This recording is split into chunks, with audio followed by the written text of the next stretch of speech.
Hi friends, ఈరోజు మేమైతే kalakand sweet అయితే చేయబోతున్నాము. ముందుగా ఒక కడాయి తీసుకొని అందులో లీటర్ పాలు వేసుకోవాలి.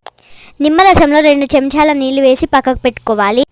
ఇప్పుడు పాలని మీగడ అంతా లోపలికి అనుకుంటూ చక్కగా కలుపుకుంటూ మరగబెట్టుకోవాలి. ఇప్పుడు సిమ్లో పెట్టి అందులో నిమ్మరసం అయితే వేసుకోవాలి. నిమ్మరసం వేసిన తర్వాత కూడా పాలు విరగకపోతే మళ్ళీ కొంచెం నిమ్మరసం వేసుకొని కలుపుకోవాలి. ఇప్పుడు వీటిని ఆగకుండా కలుపుతూనే ఉండాలి. అట్లా అయితేనే పాలు అడగంటవు. కలుపుతూనే ఉండాలి. సైడ్లో ఉన్న మీగడని కూడా లోపలికి అనుకుంటూ కలుపుతూనే ఉండాలి. ఇది దగ్గర పడుతున్నప్పుడు కొంచెం కొంచెం చక్కెర వేసుకుంటూ కలుపుకోవాలి. చక్కెర మొత్తం ఒకటేసారి వేయకూడదు.